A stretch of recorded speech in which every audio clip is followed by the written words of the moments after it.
Hello दोस्तों, स्वागत है आज की इस वीडियो में। दोस्तों आज की वीडियो में हम करने वाले हैं सामान्य विज्ञान यानी कि जनरल साइंस के रिवीजन। ठीक है दोस्तों, ये जो रिवीजन कराई जा रही है आपके बिहार पुलिस के एग्जाम के लिए बहुत ही इंपॉर्टेंट है। ठीक है, तो दोस्तों जितना भी आपके सामान्य ज्ञान से यानी कि सामान्य विज्ञान यानी कि जनरल साइंस से जितना भी आपके क्वेश्चन पूछे जाते हैं उन सभी क्वेश्चन को हम देखने वाले हैं। ठीक है दोस्तों, ये हमारा पार्ट 2 वीडियो है। दोस्तों पार्ट 1 आपको डिस्क्रिप्शन के लिंक में दिया जाएगा, वहां पे देख लीजिएगा। ठीक है, नहीं तो हमारे चैनल पे जाकर देख लीजिएगा। ठीक है, तो दोस्तों वीडियो शुरू करने से पहले अगर आप हमारे चैनल पे नए हैं तो हमारे चैनल को सब्सक्राइब कर लीजिएगा और वीडियो को लाइक कर दीजिएगा, क्योंकि दोस्तों आपका एक लाइक हमारे मेहनत का फल होता है। तो चलिए दोस्तों हम क्वेश्चन को शुरू करते हैं।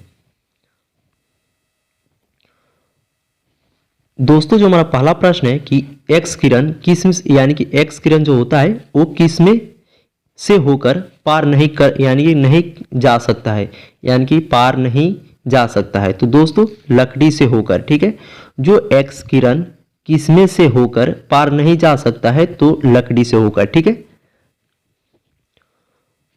दोस्तों, इसी प्रकार जो प्रश्न नंबर 2 में कहा जा रहा है कि नाभिकीय रिएक्टर के निर्माण में कौन सा तत्व आवश्यक है, तो दोस्तों इस सवाल का जो राइट आंसर होगा यानी कि जोकोर्निया यानी कि जोकोर्नियम। ठीक है, जोकोर्नियम।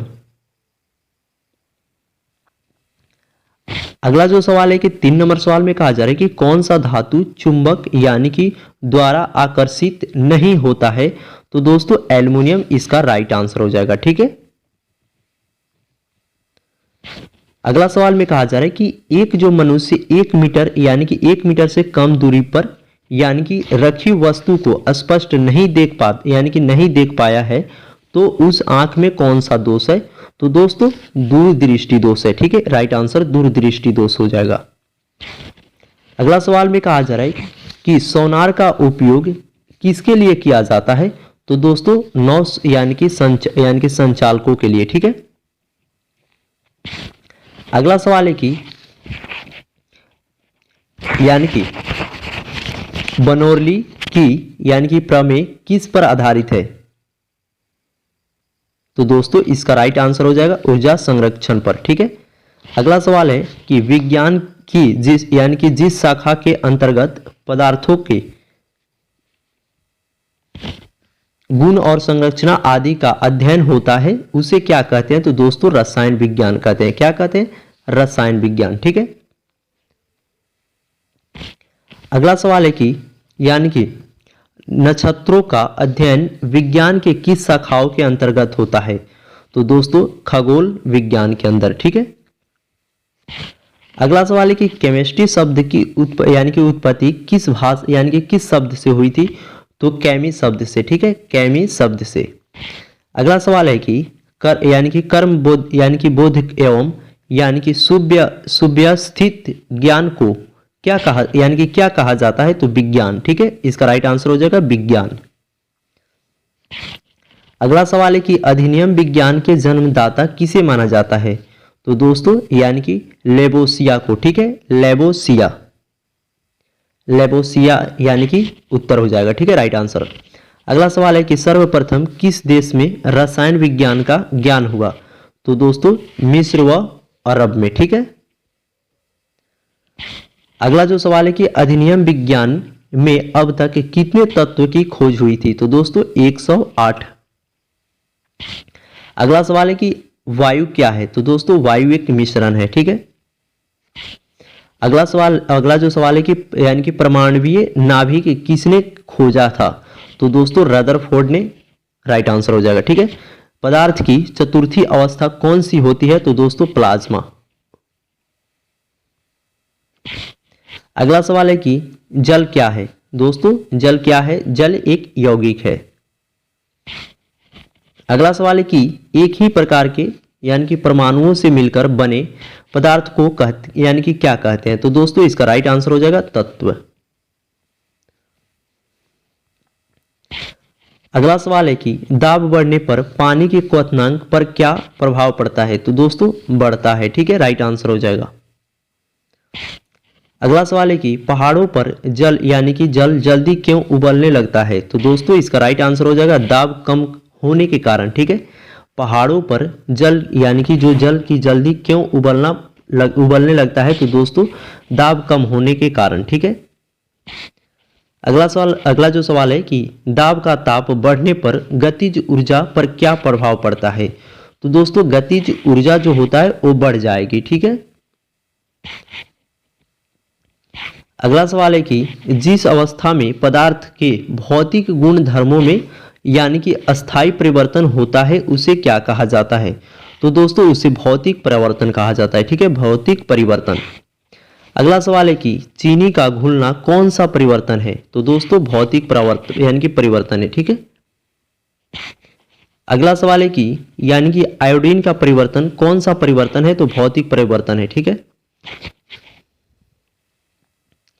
दोस्तों, इस सवाल में कहा जा रहा है कि जिस अवस्था में पदार्थ के संगठन व गुणधर्मों की स्थायी रूप से परिवर्तन हो जाते हैं उसे क्या कहते हैं। तो दोस्तों रासायनिक परिवर्तन। ठीक है, अगला सवाल है कि मोमबत्ती का जलना कौन सा परिवर्तन है। तो रासायनिक परिवर्तन। इसी प्रकार अगला सवाल है कि बर्फ का पिघलना कौन सा परिवर्तन है। तो भौतिक परिवर्तन। कोयला का जलना कौन सा परिवर्तन है। तो रासायनिक परिवर्तन। ठीक है, इसी प्रकार दोस्तों यानी कि सिरके का बनना कौन सा परिवर्तन है। तो रासायनिक परिवर्तन। अगला सवाल है कि लोहा पर जंग लगना कौन सा परिवर्तन है। तो रासायनिक परिवर्तन। ठीक है, कौन सा परिवर्तन है। रासायनिक परिवर्तन। अगला सवाल है कि यानी कि दूध से दही बनने का कौन सा परिवर्तन है। तो रासायनिक परिवर्तन है। ठीक है, दूध से दही बनने का परिवर्तन जो होता है रासायनिक परिवर्तन है। इसी प्रकार दोस्तों यानी कि प्राकृतिक में जल कितनी अवस्था में पाया जाता है। तो दोस्तों ठोस, द्रव और गैस में। प्राकृतिक में जल कितनी अवस्थाओं में पाया जाता है। ठीक है, कहा जा रहा है इसमें कितनी अवस्थाओं में पाया जाता है। तो दोस्तों ठोस और द्रव और गैस। ठीक है, ठोस, द्रव और गैस। ठीक है, अगला सवाल है कि जिस ताप पर द्रव का वाष्प दाब वायुमंडलीय दाब के बराबर हो जाता है उसे कहते हैं। तो दोस्तों उसे क्या कहते हैं। क्वथनांक कहते हैं। ठीक है, अगला सवाल है कि जिन वस्तु का आकार निश्चित यानी कि अनिश्चित होता है तथा आयतन निश्चित होता है वे कहलाता है द्रव। ठीक है, जिसकी यानी कि आकार जो होती है अनिश्चित होती है। ठीक है, और आयतन निश्चित होती है वह द्रव कहलाता है। ठीक है, अगला है कि नौसादर को गर्म किए जाने पर वह बिना द्रव में बदले गैस में बदल जाता है उसे क्या कहते हैं। यानी कि ऊर्ध्वापातन यानी कि पातन। ठीक है, ऊर्ध्वाधर यानी कि ऊर्ध्वाधर पातन। ठीक है, अगला सवाल है कि प्रेशर कुकर में खाना जल्दी क्यों पक जाता है। दोस्तों उसके यानी कि बोस यानी कि आइंस्टाइन यानी कि कंडेंसेट। ठीक है, कंडेंसेट। अगला सवाल है कि चीनी या नमक का जलीय विलयन किस प्रकार का मिश्रण है। तो दोस्तों जो चीनी है और नमक है इसका जो जलीय विलयन है वो समांगी मिश्रण है। ठीक है, अगला सवाल है कि बारूद किस प्रकार का मिश्रण है। तो विषमांगी मिश्रण। ठीक है, विषमांगी मिश्रण है। दोस्तों जो हमारा लास्ट प्रश्न है यानी कि 40 नंबर सवाल में कहा जा रहा है कि जब कोई द्रव विशेष दाब व नियम ताप पर जम जाता है तो उसकी अवस्था क्या कहलाती है। दोस्तों इसका राइट आंसर हो जाएगा हिमांक। ठीक है, हिमांक। दोस्तों वीडियो कैसा लगा। वीडियो अच्छा लगा होगा तो वीडियो को लाइक कीजिएगा और शेयर कीजिएगा। चलिए दोस्तों नेक्स्ट वीडियो में आपके साथ मिलते हैं।